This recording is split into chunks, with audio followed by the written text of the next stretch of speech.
Assalamualaikum warahmatullahi wabarakatuh. Alhamdulillah, segala puji bagi Allah Subhanahu wa Ta'ala yang telah memberikan kita kesehatan dan kesempatan untuk bisa berkumpul, walaupun secara daring pada hari ini. Shalawat serta salam semoga senantiasa tercurah kepada Nabi Muhammad SAW, keluarga, sahabat, dan kita semua selaku umatnya. Yang terhormat, Bapak Tohab Pandapotan Simarmare, MPD, selaku dosen pengampu mata kuliah Pancasila, dan rekan-rekan mahasiswa yang saya banggakan. Terima kasih atas kehadiran dan waktunya pada presentasi kali ini. Dalam presentasi ini mencakup 6 pokok materi yang akan dibawakan oleh rekan-rekan saya ini. Izinkan saya memperkenalkan rekan-rekan saya yang akan menjadi penyaji pada kesempatan hari ini. Pemateri pertama adalah Saudari Nabila Fatin dengan NIM A1B124002 yang akan memaparkan materi terkait konsep dan urgensi serta alasan diperlukannya pendidikan Pancasila. Pemateri kedua adalah Saudara Agum Shohevi dengan NIM A1B124003 yang akan menjelaskan lebih lanjut mengenai menggali sumber historis sosiologis politik pendidikan Pancasila. Pemateri ketiga, Saudari Ilmatus Sholiha dengan NIM A1B124018 akan membawakan materi seputar membangun argumen tentang dinamika dan tantangan pendidikan Pancasila. Dan pemateri terakhir, Saudari Fira Afiani dengan NIM A1B124019 yang akan menutup dengan pembahasan tentang mendeskripsikan esensi dan urgensi serta pengertian dan pentingnya pendidikan Pancasila.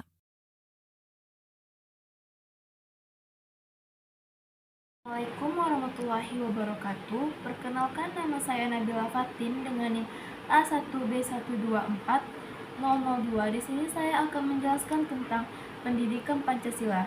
Terbagi menjadi 3, yaitu pertama ada konsep dan urgensi. Konsep pendidikan Pancasila mencakup usaha, sadar, dan terencana untuk mewujudkan suasana belajar agar mahasiswa aktif mengembangkan potensi dirinya dengan pengetahuan, kepribadian, dan keahlian sesuai. Program studinya bersumber pada nilai-nilai Pancasila.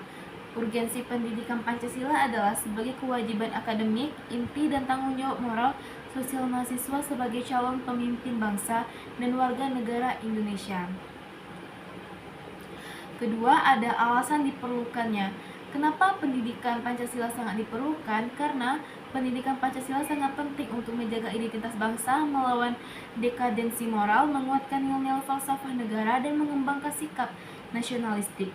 Ketiga, ada sumber historis, sosiologis, yudiris, dan politik. Pendidikan Pancasila menggunakan sumber-sumber dari berbagai aspek untuk memberikan gambaran lengkap tentang Pancasila dalam konteks sejarah, sosial, politik, dan legal bangsa Indonesia. Untuk yang kedua, pendidikan Pancasila ada terbagi juga menjadi 3, yaitu mencakup argumen tentang dinamika dan tantangan dinamika seperti sejarah, budaya, teknologi, dan generasional. Tantangannya seperti mencakup ideologi, eksternal, dan internal. Kedua, esensi dan urgensi untuk masa depan. Pendidikan Pancasila sangat strategis dalam membentuk masa depan bangsa Indonesia yang kuat, harmonis, dan berakhlak mulia. Ketiga, pengertian dan pentingnya pendidikan Pancasila. Dengan demikian, pendidikan Pancasila sangat penting dalam membentuk karakter bangsa, meningkatkan pemahaman tentang identitas nasional dan semangat nasionalisme mahasiswa. Berikut materi dari saya. Untuk materi selanjutnya akan dijelaskan oleh pemateri kedua. Wassalamualaikum warahmatullahi wabarakatuh.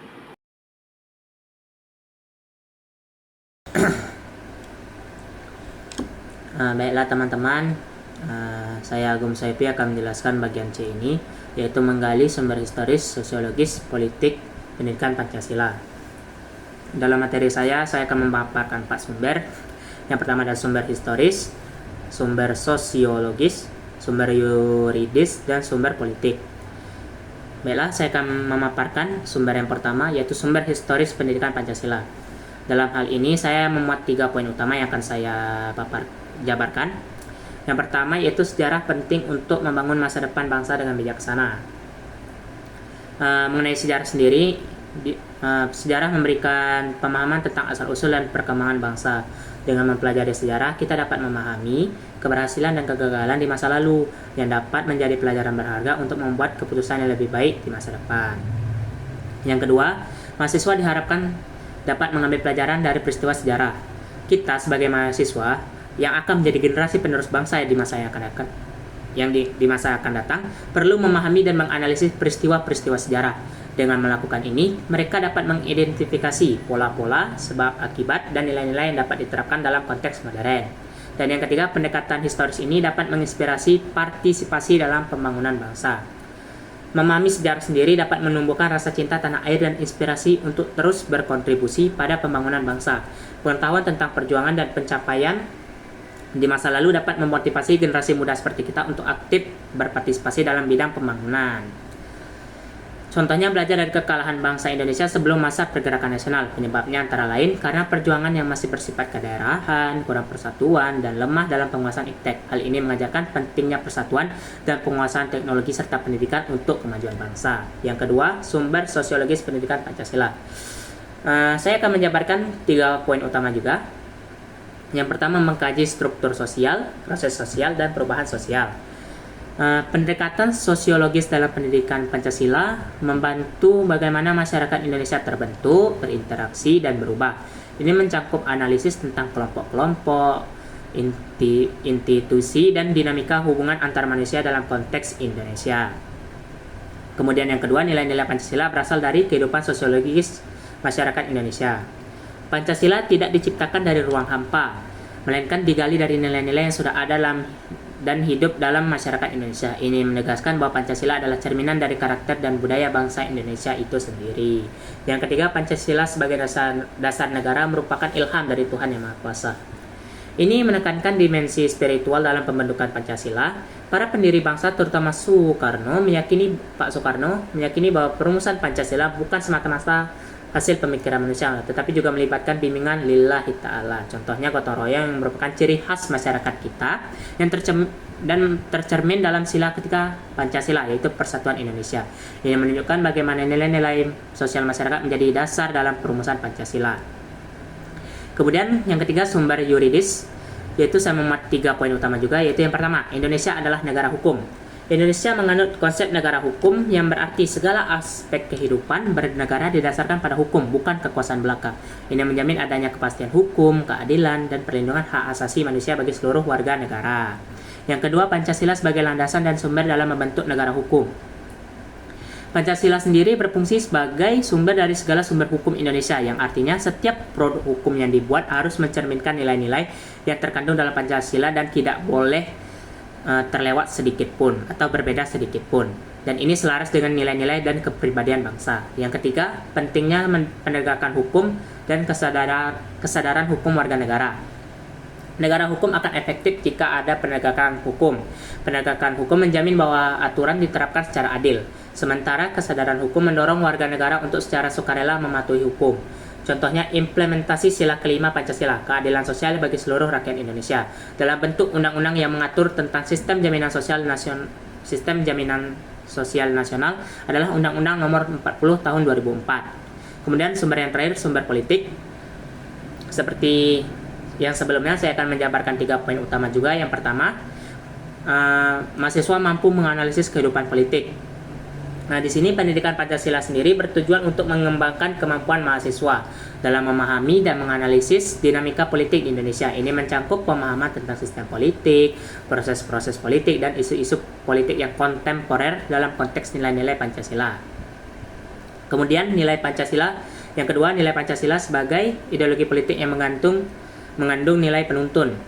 Pancasila bukan hanya dasar negara, tetapi juga ideologi politik yang memberikan panduan nilai dalam kehidupan berbangsa dan bernegara. Nilai-nilai ini menjadi acuan dalam pengambilan keputusan politik dan pembuatan kebijakan politik. Yang ketiga, yang terakhir, fokus pada konsep negara kekuasaan pengambilan keputusan, kebijakan, dan pembagian sumber daya.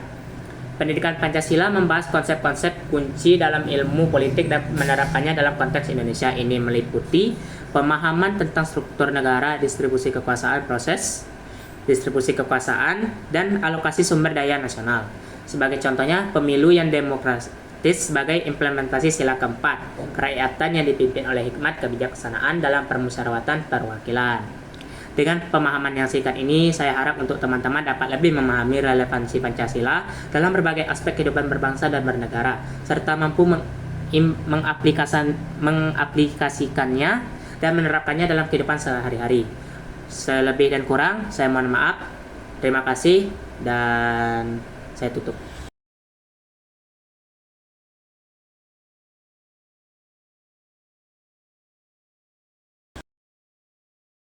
Halo semua, sebelumnya terima kasih kepada dosen pengampu, Bapak Tohab Pendapotansi Maremare MPD, selaku dosen pengampu mata kuliah Pancasila.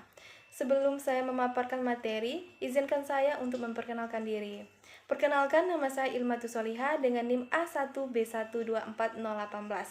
Di sini saya akan memaparkan materi mengenai membangun argumen tentang dinamika dan tantangan pendidikan Pancasila. Nah, kita masuk ke materi yang pertama, yaitu dinamika pendidikan Pancasila. Dinamika pendidikan Pancasila meliputi aspek historis, di mana pendidikan dimulai sejak masa kemerdekaan sebagai upaya untuk mempersatu bangsa yang beragam. Implementasi pendidikan Pancasila mengalami pasang surut selama masa Orde Lama, Orde Baru, dan juga reformasi. Adapun metode pembelajaran yang digunakan pada saat awal pendidikan pada metode itu digunakan metode ceramah, hafalan, dan juga monologis. Namun saat ini sudah digunakan metode diskusi seperti simulasi, studi kasus, dan lain sebagainya yang interaktif dan juga dialogis. Dinamika pendidikan Pancasila sudah membuat buku yang berjudul Lahirnya Pancasila oleh Bung Karno.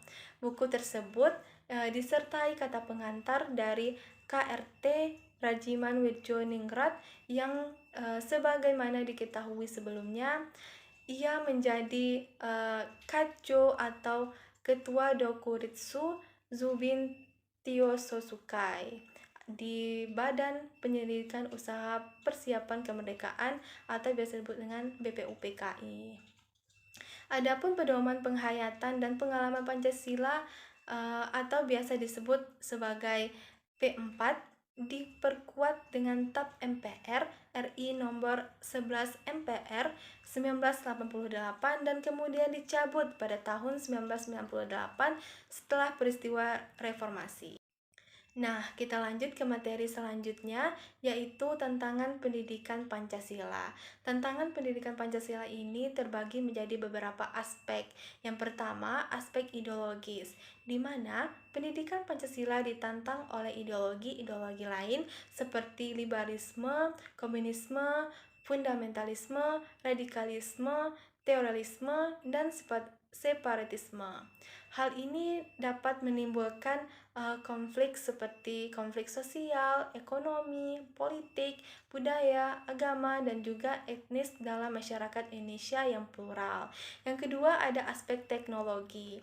Dampak positif dan negatif dari teknologi dan informasi maupun komunikasi ini, meskipun teknologi informasi dan komunikasi memberikan dampak positif seperti memudahkan kita dalam mengakses dan distribusi materi pembelajaran, ia juga dapat menimbulkan fenomena seperti hoaks, ujaran, kebencian, cibiran, bully, dan radikalisasi yang merusak nilai-nilai Pancasila.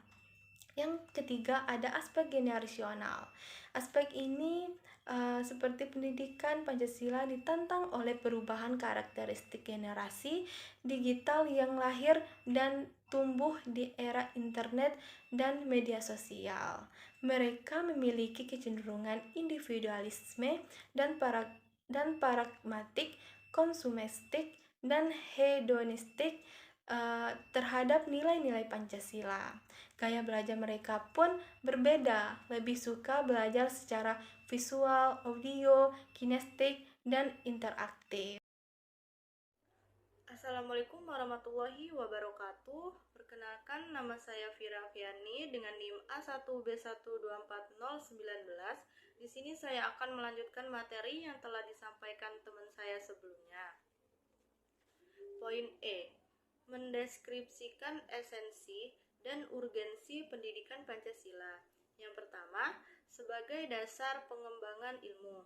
untuk menggambarkan peran Pancasila sebagai rujukan bagi pengembangan ilmu pengetahuan dan teknologi. Antara lain, Pancasila sebagai intellectual bastion, Pancasila sebagai common dan denominator values. Pancasila sebagai paradigma ilmu, pentingnya Pancasila sebagai dasar nilai pengembangan ilmu bagi masa depan bangsa untuk memperlihatkan Pancasila sebagai rambu-rambu normati bagi pengembangan ilmu pengetahuan di Indonesia. Selain itu, pengembangan ilmu dan teknologi Indonesia harus berakar pada budaya Indonesia itu sendiri dan melibatkan partisipasi masyarakat luar. Yang kedua, menguatnya ideologi dan etika yang mudah rapuh. Pancasila dengan sistem etika merupakan way of life bangsa Indonesia, juga merupakan struktur pemikiran yang disusun untuk memberikan tuntunan atau paduan kepada setiap warga negara Indonesia dalam bersikap dan bertingkah laku.